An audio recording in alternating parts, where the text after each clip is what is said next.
Everyone, Munmun লাইফস্টাইলে তোমাদের সবাইকে স্বাগত। তো বন্ধুরা, এটা হচ্ছে আজকের ব্লগ।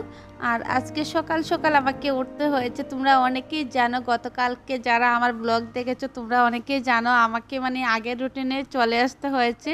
ভ্যাকেশনের 40 দিন কেমনি চলে গেছে সেগুলো ভেবেই পাচ্ছি না, এত তাড়াতাড়ি চলে গেছে। তারপরে যাই হোক, যেতে তো হবে, সব দিনই যায় আমাদের, সকাল হয় সন্ধ্যা হয়, এরকম করে এক একটা দিন জীবনের চলে যাচ্ছে।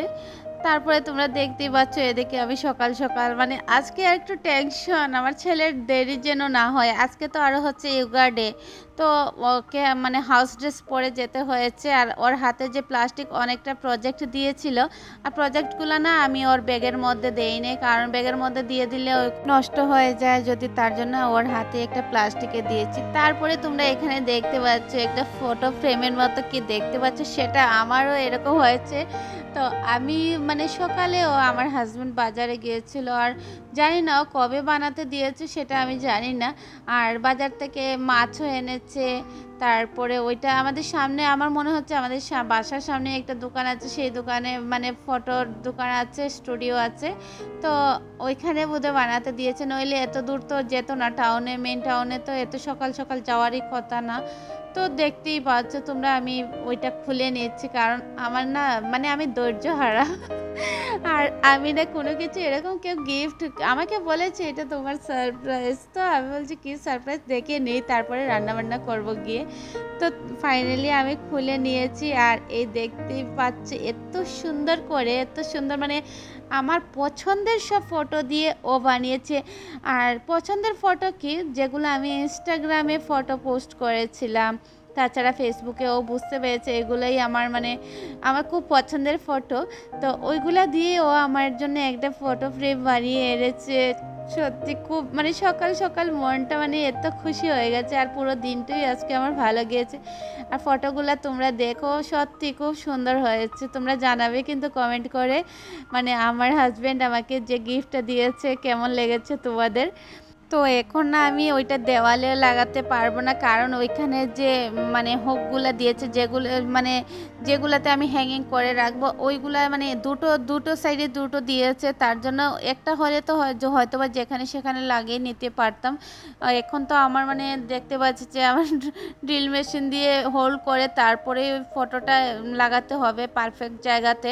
তো তোমরা দেখতেই পাচ্ছ আমার ছেলে বসে ফটোটা দেখছে, বলছে মা খুব সুন্দর লাগছে ফটোটা, এতগুলা ফটো দিয়ে বানিয়েছে। তো ওর বাবা ওকে বলেছে তোমাদেরও ফটো বানাতে দিয়েছি, তোমরা ওরা দুই ভাইয়ের ফটো বানাতে দিয়েছে। আমি ভাবছি খুব ভালো হয়েছে, ওদেরও ছোটোবেলার ফটো যদি এরকম ফ্রেমের মধ্যে থাকে, ছোটোবেলার ফটোগুলো ওদেরও ভালো থাকবে। তো আমি খুব খুশি হয়েছি, আমার জন্য এত সুন্দর সকাল সকাল এত সুন্দর গিফট পেয়েছি আমি, সেটার জন্য আর ভীষণ খুশি আজকে। আর আমার ছেলে তো দেখতেই পাচ্ছ, বড় ছেলে স্কুলে নইলে ওকেও দেখতে পারতে ও কি করতো। তো ও কতক্ষণ বসেছিল ওই ফটোর সামনে, বলেছে এখানেই থাকুক। আমি বলেছি না বাবা, এখানে থাকলে সেফ থাকবে না, পড়ে যায় যদি ভেঙে যেতে পারে। তারপরে আমি রান্নাঘরে চলে গিয়েছি, আর গিয়ে মাছ এনেছিল, ছোট ছোট ইলিশ এনেছিল, বরাক নদীর ইলিশগুলো। তো ইলিশগুলো না ছোট হলেও যখন ধুয়েছি কেটেছি, সত্যি খুব খুব সেন্ট ছিল। আর এখনকার বড় ইলিশ থাকলে কি হয়, বড় ইলিশের মধ্যে না এরকম লাগে যে কোনো গন্ধ, ইলিশের গন্ধ বলেই বোঝা যায় না, যে রান্না করলেও আগের দিনে তো ঠাম্মা যখন রান্না করতো, তো ইলিশ ভাপার গন্ধটা যখন টিফিন বাটিটা খুলতো না, ঢাকনটা খুলতো, সেই দারুণ গন্ধ বেরোতো, আর ইলিশের সেন্ট পুরো মোহিত হয়ে যেত ঘরটা। আর এখনের ইলিশ রান্না করো আর যাই রান্না করো, কিচেনের বাইরে থেকে আর কিছুই বোঝা যায় না। আমি কি ঠিক বলছি তোমরা কমেন্ট করে জানাবে।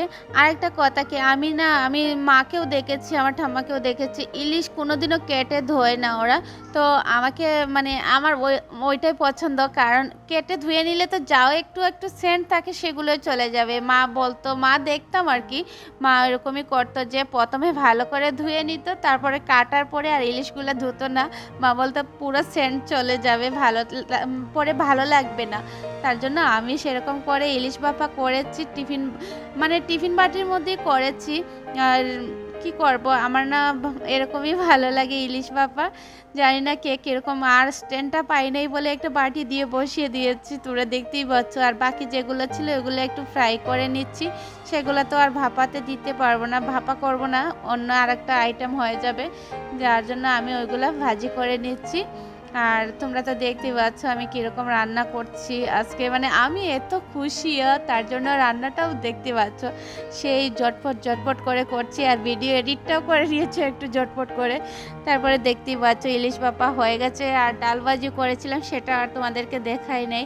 তারপরে খাওয়া দাওয়া করে ওর বাবা অফিসে চলে গেছে। আমি ভাবছি কী করবো, ওইগুলো মানে পুরো কমপ্লিট করি নাই, তোমাদেরকে ওই দিন ব্লগে দেখিয়েছিলাম ফ্লাওয়ার ভাসগুলো কালার, মানে আমি ফেব্রিক দিয়ে পেইন্ট করছিলাম, তো ওইগুলো না কমপ্লিট হয় নাই। আর তোমরা দেখতে পাচ্ছ আমার ছোট ছেলে কি হাঁটাচলা করছে, ওগুলো ফেলে দিচ্ছে, আবার ফুলগুলো এনে ঢুকিয়ে রাখছে, বলছে এটাতে ওইটা রাখলে ভালো লাগবে, এটাতে ওইটা রাখলে ভালো লাগবে।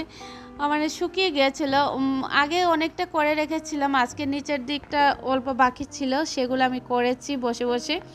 কি করব, বড় ছেলে স্কুলে গিয়েছে সকাল সকাল, খুব সকাল তো গিয়েছে, তার জন্য আমাকে বেশি তাড়াতাড়ি উঠতে হয়েছে, যার জন্য আমার টাইম পাস হচ্ছিল না, এত কাজ করার পরেও টাইম কাটছিল না।